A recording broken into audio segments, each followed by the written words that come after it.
if you're anything like me, you want to make the most of your vacation. And so what I tend to do is try to extend it as long as possible. So if I go on vacation, for instance, with my husband, on the way driving out to where we are going, I often take notes of places that I want to stop on the way back, or things that would be neat to plan in our trip on the way home to extend that vacation out. And so this mindset that I have of wanting to make the most of it, I carried into, and I'm always carry into my retreats when I go, my little Jesus retreats where I run away. And if you don't do that already, if you're not one that takes time to just get away with the Lord and allow Him to minister to you while you minister to Him, I encourage you to start doing that. So I wanted to tell you guys what happened on my way home from this little retreat that I took. I'm coming home on a Sunday, and my mindset is always to make the most, to extend the experience as long as possible. And so I'm driving home on Sunday, and I'm just praying to God. I'm thanking Him because of all of the experiences that I got to be a part of over those few days with Him, from the walks that I took, from the prayers that I prayed, from where He met me in my prayers, from the prodigals that I got to meet that gave their testimony, like just amazing things that were going on. And so I'm driving home, and it's this bittersweet, like I don't want it to end, but I also know that I've got this 7-hour drive ahead of me, and I'm like, Lord, let's make the best of it. And so I left probably like 9 o'clock in the morning from the hotel. About 45 minutes or so into the drive, I start praying, and I'm asking God, I'm like, hey, it's a Sunday. On Sundays, I would typically be in church. Where better to be than in church on a Sunday morning worshiping you? And so I'm praying and I'm asking Him, I was like, would you just blow my mind? Would you send me to the perfect church? Would you prepare send me to where you have a sermon prepared just from my heart? Allow me to worship one more time. Like I'm praying these prayers, and I'm kind of looking at the clock. I keep watching the clock, and I'm looking, and I'm just waiting for this unction. Like I just feel like I'm going to get this unction, like go here.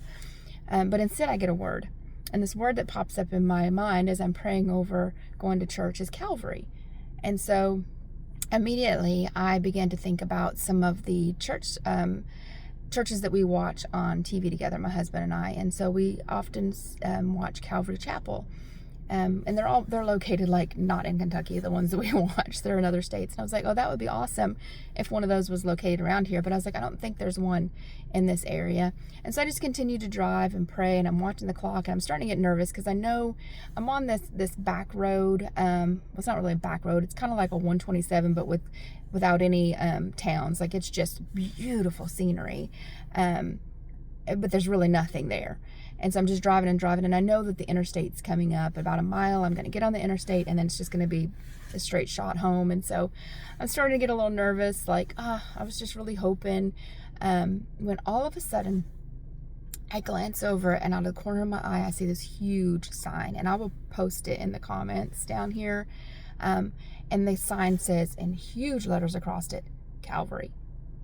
And I'm thinking, and I look, and there's a church building that's sitting back there, and the parking lot's full. And I'm just like, oh my gosh. Like all of a sudden, I'm like, Calvary's the word that came in my mind. I'm in the middle of, there's absolutely nothing. There was a house across the street, but other than that, it was like just farmland. And so I pull in, and I'm excited, and I'm nervous because, I'm out in the middle of nowhere, don't know what kind of church this is going to be. In fact, the parking lot's full, so I'm like, I think that church has already started. So I pull into the parking lot, and I circle around, and I pull into a spot, and I'm just sitting there. And I'm looking at the clock, and I'm like, it's like 10:15, 10:18, something like that. And I was like, obviously church has already started because there's nobody in the parking lot. It's just a bunch of cars. And so I get nervous, and I start to pull out, and I circle around the parking lot, and as I'm going out the road to like the drive to exit, I noticed there's a lady at the back of her SUV. And so I pull in a few cars down from her. I pull in and park. I grab my Bible, my notebook, and my pencil, and I start walking toward her. And I was like, hey, what time does church start? And she's like, oh, it started at 10. And I guess she was thinking I was wondering what she was doing, which I wasn't, because I was so sidetracked with what was going on in my mind. But she was actually changing her baby's diaper in the back of her SUV out in the parking lot. in the middle of what would have been church service. And so she goes, oh, we had to come out here to change his diaper because we don't have any power. So I couldn't see in the bathroom. And I was like, oh.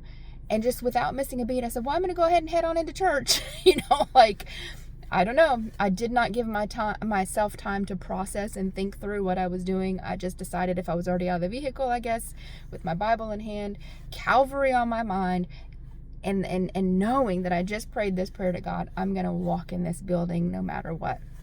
And so I go up, and there's some gentlemen at the door, and they open the door, and they're like, be careful going in. It's really dark. So the church doesn't have any windows whatsoever, and they have no power. There were storms the night before, really bad storms where I was. So this is about an hour away. I'm assuming they had the same storms. It was amazing. I don't even know how to explain it other than to say it was amazing. Yes, it was pitch black in there. I was trying to turn my phone on to look to see my feet. Like, I can't see in front of me, and I'm trying to, like, where am I walking? And I'm putting my hand out and feeling. And about that time, there was a gentleman that came up behind me with a flashlight and kind of shined over for somebody else. I guess they didn't see me walk through, and so I was able to see just enough of the back of a chair to sit down. But as his light cascaded across, I saw heads. The place was packed. There was people sitting everywhere. I mean, to try and find a seat, they were sending men in with flashlights to look for empty seats for people, because apparently I wasn't the only one that came strolling in a little late. I don't know if they were coming up from Sunday school or if they were still coming in the parking lot. When I was out there, nobody was coming in.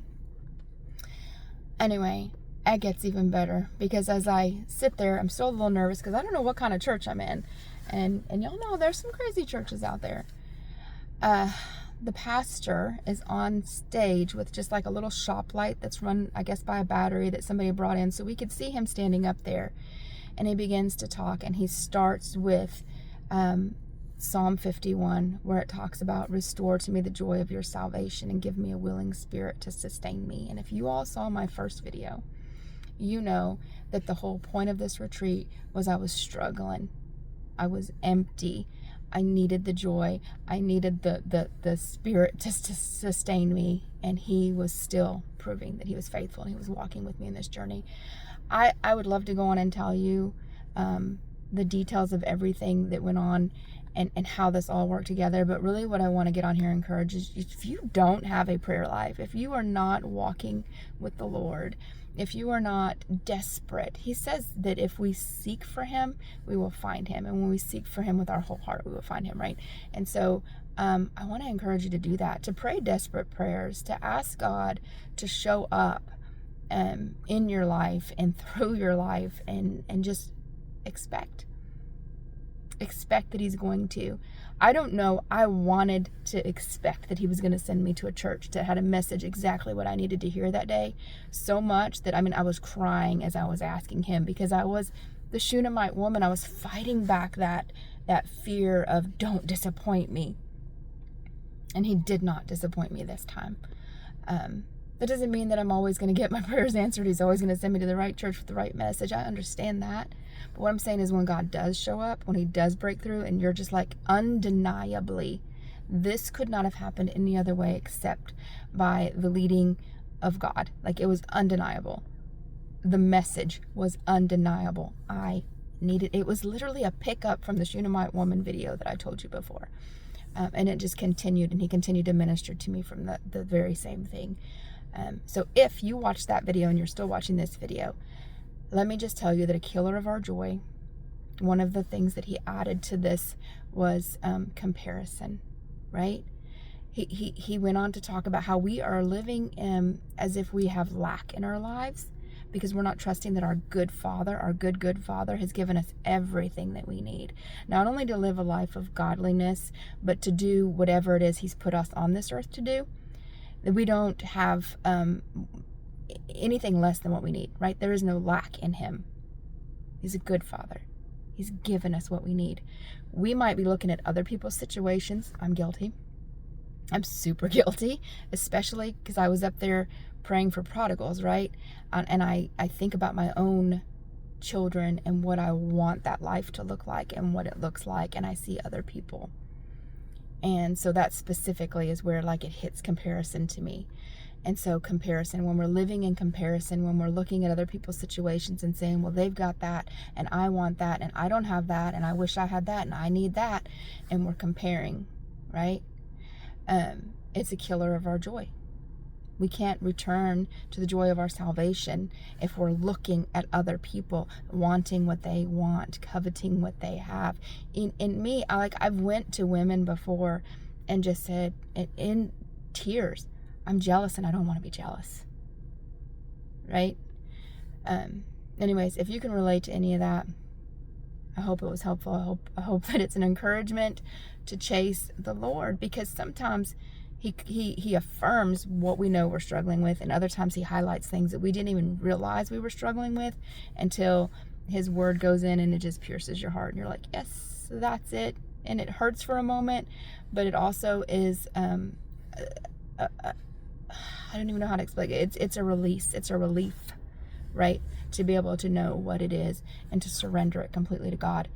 And in that surrendering, repent and be restored to the joy of your salvation. Love you all. Hope you have a blessed day.